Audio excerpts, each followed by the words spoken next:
Hi mami, so unboxing tayo. Nang in-order ko na to, last 2 weeks ago pa to dumating. And ngayon ko lang siya ma-open. Hindi ko kasi talaga siya ma-open mga mi kasi lagayan to nung pang-stock ng mga sabon at para sa baba. Lalagay ko sana siya doon sa ilalim ng lababo namin. Kaya lang kasi sobrang dumi talaga ng bahay namin. Ang malinis lang dito sa bahay namin ngayon is yung mga kwarto. So hindi ko siya mailagay pa doon sa ilalim ng lababo kasi madumi pa nga kasi may gumagawa din dito sa bahay. Bali naglalabas-pasok yung mga tao. Dahil nga 2 weeks na siya, iniisip ko din baka may problem din tong parcel ko na to. So, open ko na siya ngayon, susamahan niyo kung i-open siya. So, ito mga mi, yung uso ngayon na lalagyan ng mga stock, lalo na yung mga panlaba, ayan.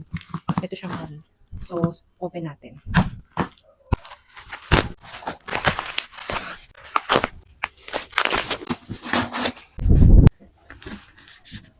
So, ayan. May sira na yung box niya. Ayan, butas na siya dyan. Pero sana wala siyang sira totally sa loob. So, ganito siya mga mi, ito yung itsura niya.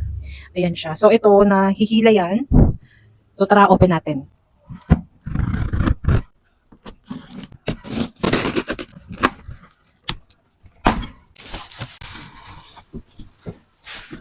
Mga mi, eto na siya. Medyo natrapan na ako magtanggal sa kanya sa box. Akala ko, i-assemble ko pa to, pero naka-assemble na pala siya. So, ilalagay ko na lang sa kanya yung support niya sa paa niya.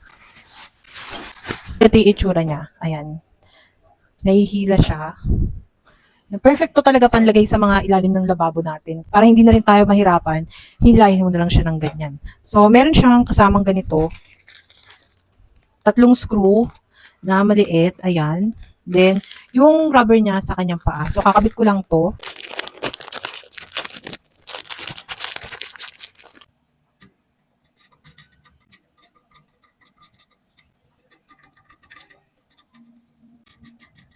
Ganda niya mga mi, kasi meron na siyang ganito.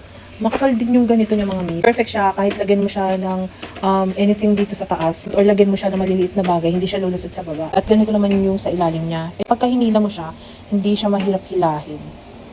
So, ayun lang. Smooth lang siya. And kagandahan dito sa paa niyo mga mi, if ever na hindi pantay yung floor ninyo, pwede niyo siyang i-adjust. So, iikutin niyo lang yan para pumantay siya at hindi siya umuga-uga. Ito yung kanyang hawakan. Diba niya kasi maka-aesthetic mga mi? Ayan. If ever na kakailanganin ko pa nito, mag-order ako ulit. Marami ka rin pwedeng ilagay sa kanya. Pwede yung mga suka, mga ganyan, ketchup. Yan, pwede mo siyang ilagay dyan, mga pang-stock natin. So, yes, ganyan siya mga mi. And kung gusto niyo nito, ilalagay ko lang siya sa ating yellow basket or sa comment section.